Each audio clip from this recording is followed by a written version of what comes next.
পশ্চিমবঙ্গ অনগ্রসর শ্রেণী সংশোধনী বিল 2026 11 নম্বর বিলের উপরে এতক্ষণ পর্যন্ত যারা বলেছেন, বিরোধী পক্ষের 4 জন বিধায়ক এবং আমাদের সরকারি পক্ষের একজন বিধায়ক যে বক্তব্য রেখেছে, আমি প্রথমেই জানিয়ে দিতে চাই যে এই সংশোধনী আইনের মধ্যে দিয়ে SC/ST কোনো তালিকা পরিবর্তিত হচ্ছে না। শিডিউল 1 অর্থাৎ OBC তালিকা পরিবর্তিত হচ্ছে না। মহামান্য হাইকোর্টের নির্দেশ অনুসারে পূর্ববর্তী সরকার অনৈতিকভাবে যে তালিকা যুক্ত করেছে কেবলমাত্র সেই তালিকা বাতিল করা হচ্ছে এবং পূর্ববর্তী আইন অনুসারে 66টি জাতি এই তালিকায় থাকছে। পূর্বতন যে সরকার অতিরিক্ত 113টি জাতিকে তড়িঘড়ি করে এই তালিকাভুক্ত করেছিলেন শুধুমাত্র রাজনৈতিক স্বার্থ চরিতার্থ করতে।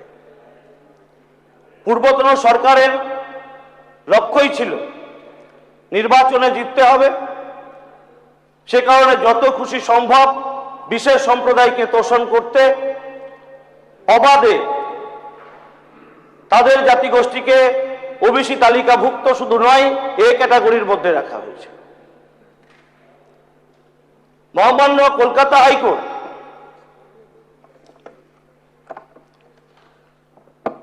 হাইকোর্টের মাননীয় ডিভিশন বেঞ্চ WPO 7/2011 এবং অন্যান্য সংশ্লিষ্ট মামলাসমূহে 22/5/2024 তারিখে প্রদত্ত চূড়ান্ত রায় ও আদেশকে মান্যতা দিতে এবং সেই আদেশের সঙ্গে বর্তমান আইনটিকে সাযুজ্যপূর্ণ করতে আমরা এই বিল এনেছি। এই কারণে পশ্চিমবঙ্গ অনগ্রসর শ্রেণী আইন 2012 1, 2, 4, 5 ও 6 নম্বর ধারাসমূহ এবং তপশিল 2 এর সংশোধন এবং 16 নম্বর ধারা তপশিল 1 ও তপশিল 3 বিয়োগের প্রস্তাবনা দেওয়া হয়েছে। এই সংশোধনীর ফলে আপনাদের মনে হতে পারে যে যাদেরকে বাদ দেওয়া হলো বা ভবিষ্যতে আগামীতে কাউকেই আর এই তালিকাভুক্ত করা যাবে না। এখানে বলা হয়েছে যে কমিশনের সুপারিশ অনুসারে নতুন জাতি পুনরায় যুক্ত হতে পারে। কমিশনকে যেভাবে পূর্বতন সরকার পাশ কাটিয়ে শুধুমাত্র রাজনৈতিক স্বার্থ চরিতার্থ করতে, বিশেষ সম্প্রদায়কে তোষণ করতে 113টি গোষ্ঠীকে, জাতিগোষ্ঠীকে এই তালিকাভুক্ত করা হয়েছিল, মহামান্য হাইকোর্ট সেটাতে রায় দিয়েছিলেন যে সাযুজ্যপূর্ণ নয়। তারা কমিশনকে পাশ কাটিয়ে রাজনৈতিকভাবে নিজেদেরকে প্রতিষ্ঠিত করতে এই আইন তারা কার্যকর করেছিল। 1993 সালের যে আইন, আমরা সেই আইনের যে 66টি জাতি তাদেরকে আমরা রেখেছি।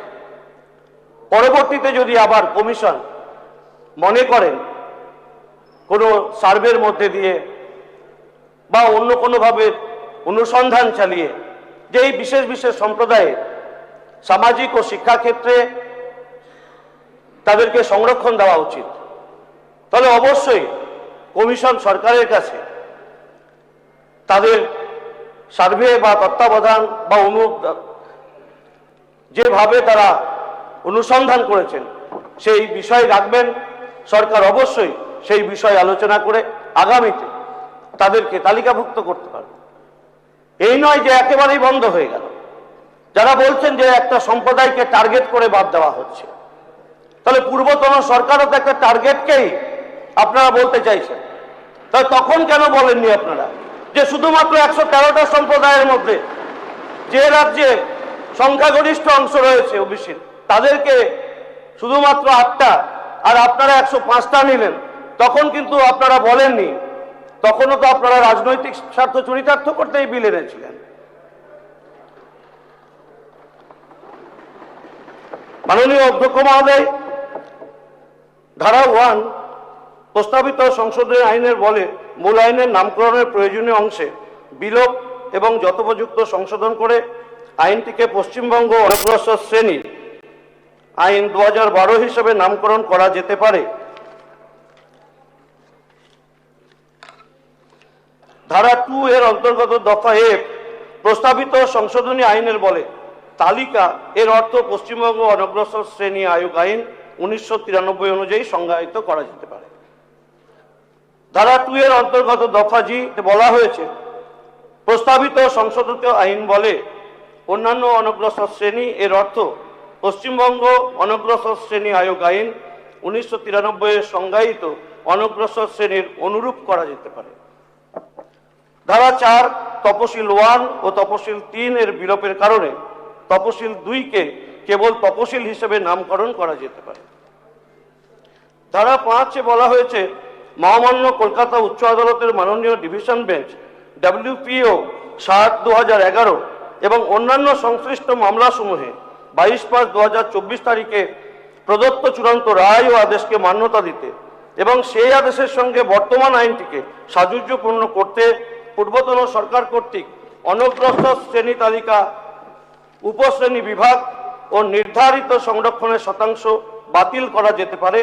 পরবর্তীকালে পশ্চিমবঙ্গ অনগ্রসর শ্রেণী আয়োগের পরামর্শ অনুযায়ী সংরক্ষণের শতাংশ বিষয়ে সিদ্ধান্তগুলি রাজ্য সরকার আদেশনামার মাধ্যমে প্রকাশিত করতে পারে।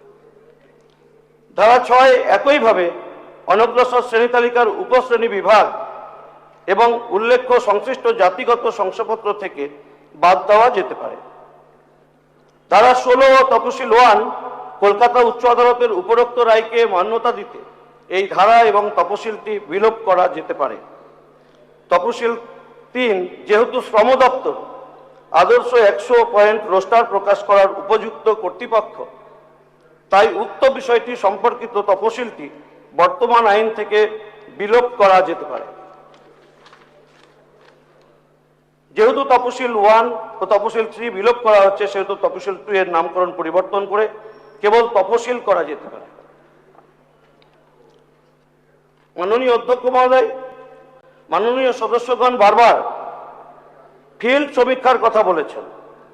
এক্ষেত্রে জানানো হচ্ছে 2012 সালে নতুন তালিকা সংযোজনের সময় কোনো সমীক্ষা হয়নি। 2012-তে যখন 113টাকে যুক্ত করা হলো তখন তো কোনো সমীক্ষা হয়নি। আজকে যারা সমীক্ষার কথা বলছেন তারা তো তখন সরকারি বেঞ্চে ছিলেন, তখন তো সেটাকে সমীক্ষা করা হয়নি। আর সে কারণেই মহামান্য হাইকোর্ট সেগুলোকে বাতিল ঘোষণা করেছে। তাই মাননীয় অধ্যক্ষ মহোদয়, আমি সদনের কাছে এটাই বলবো যে আমাদের লক্ষ্য 1993 সালের যে 66টি জাতিগোষ্ঠীকে সেই সময়ে বিভিন্ন সমীক্ষার মধ্যে দিয়ে ওবিসি তালিকাভুক্ত করা হয়েছিল, সেটা এই আইনে বজায় রাখা হচ্ছে এবং মহামান্য হাইকোর্টের যে রায় সেই অনুসারে 113 যে জাতিগোষ্ঠীকে নেওয়া হয়েছিল সেটাকে বাতিল ঘোষণা করা হচ্ছে। আগামীতে কমিশন অনুসন্ধান করার পরে যদি কোনো জাতিগোষ্ঠীকে শিক্ষাক্ষেত্রে এবং সামাজিক ক্ষেত্রে তাদের মনে হয় যে এদেরকে ওবিসি তালিকাভুক্ত করা প্রয়োজন, তাহলে অবশ্যই কমিশনের সিদ্ধান্ত আমাদের সরকারকে জানাবে, রাজ্য সরকারকে জানাবে। অবশ্যই রাজ্য সরকার সেক্ষেত্রে সিদ্ধান্ত নিতে পারবে। মহামান্য হাইকোর্টের রায়কে সম্মান জানিয়ে আমাদের এই সরকার এই বিল এনেছিল। আমি এই বিলকে সম্পূর্ণভাবে আলোচনার মধ্যে দিয়ে সকলকে জানাচ্ছি যে আমরা কোনো রাজনৈতিক উদ্দেশ্যে এই সংশোধন আনিনি। কলকাতা হাইকোর্টের যে বেঞ্চ যে সিদ্ধান্ত দিয়েছেন তাকে সম্মান জানাতেই আমরা এই সংশোধন এনেছি। মাননীয় অধ্যক্ষ মহোদয়, আমি শুধু আরেকবার এইটুকুই বলবো যে আগামী দিনে বারবার করে সংবিধান সংশোধন, যদি আজকে রাজ্য সরকার, পূর্বতন রাজ্য সরকার যেভাবে কমিশনকে বাদ দিয়ে নিজের খেয়াল খুশি মতো কমিশনের ক্ষমতাকে খর্ব করে দিয়েছিল, এক কথায় কমিশন কোনো বিষয় নয়, সরকারই যা খুশি করবে, এটাই 2012 সালের আইনের মধ্যে দিয়ে আমরা পরিলক্ষিত হতে দেখেছি।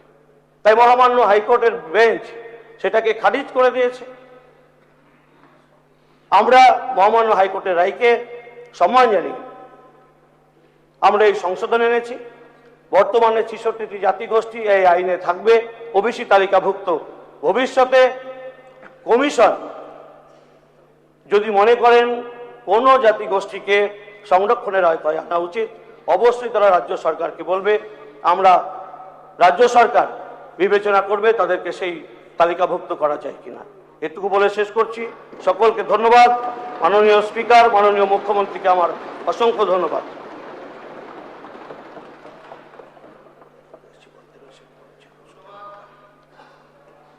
ধন্যবাদ মাননীয় মন্ত্রী গৌরীশঙ্কর ঘোষ মহাশয়। এখন প্রশ্ন হলো, বিলটি বিবেচনার জন্য গ্রহণ। যে সকল সদস্য এই মতের পক্ষে তারা অনুগ্রহ করে হা বলুন। যে সকল সদস্য এই মতের বিপক্ষে তারা অনুগ্রহ করে না বলুন।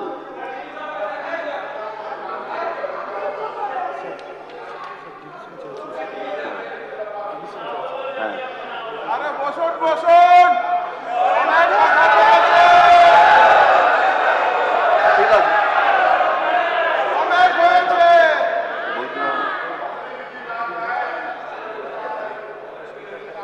প্রাক্তন মন্ত্রী মশাই বসুন।